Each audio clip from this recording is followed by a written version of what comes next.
اعوذ باللہ من الشیطان الرجیم بسم اللہ الرحمن الرحیم۔ آیت الکرسی، آیت الکرسی کو سید القرآن کہا گیا ہے۔ اہل بیت علیہ السلام کی احادیث و روایات میں آیت الکرسی کو بلند ترین نقطہ کے ساتھ تعبیر کیا گیا ہے۔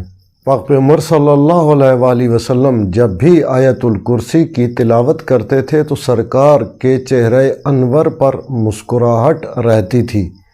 آیت الکرسی بیماریوں سے شفا کا سبب ہے۔ اگر یرقان کا مریض آیت الکرسی کو پانی پر دم کر کے پیے، اس کو لکھ کر پانی میں گھول کر پیے، یا اس بیماری سے شفا یابی کی نیت سے آیت الکرسی کی تلاوت کرے تو انشاءاللہ یرقان کی بیماری سے شفا ملے گی۔ اگر کسی بھی مرض میں بیماری میں مبتلا شخص اپنی بیماری سے اپنے مرض سے نجات کے لیے 70 بار آیت الکرسی کی تلاوت کر کے اپنے اوپر دم کرے، آیت الکرسی کی برکت سے اس کو کسی معالج کی، کسی ڈاکٹر کی، کسی حکیم کی ضرورت نہ رہے گی۔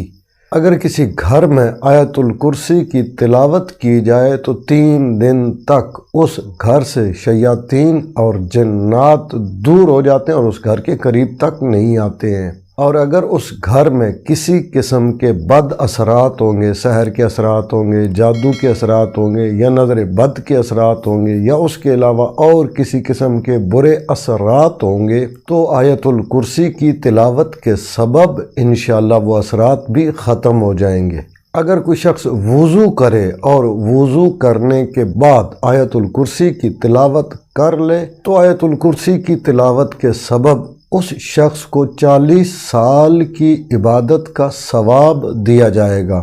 یعنی آپ نے کرنا یہی ہے کہ وضو کے بعد آیت الکرسی کی تلاوت کر لے تو آپ کے نامہ اعمال میں 40 سال کی عبادت کا ثواب درج کیا جائے گا۔ اگر کسی شخص کی کوئی حاجت ہو، کوئی ضرورت ہو اور وہ شخص چاہتا ہے کہ اس کی حاجت پوری ہو جائے یا اس کی ضرورت پوری ہو جائے تو اپنے گھر سے نکلتے وقت آیت الکرسی کی تلاوت کر لے تو آیت الکرسی کی تلاوت کے سبب انشاءاللہ اس کی جو بھی حاجت ہے یا جو بھی ضرورت ہے یا اگر کوئی مقصد ہے تو اپنے مقصد میں کامیاب ہوگا، اس کی حاجت پوری ہوگی اور انشاءاللہ اس کی ضرورت پوری ہو جائے گی۔ اپنا اور اپنے چینل راہ نجف کا خیال رکھیے گا۔ اللہ تعالیٰ سے دعا ہے کہ امام زمان عجل اللہ فرج الشریف کے ظہور پرنور میں تعجیل فرمائے اور تمام مومنین و مومنات کی حفاظت فرمائے۔ اللہم صلی علی محمد و آل محمد وعجل فرجہم۔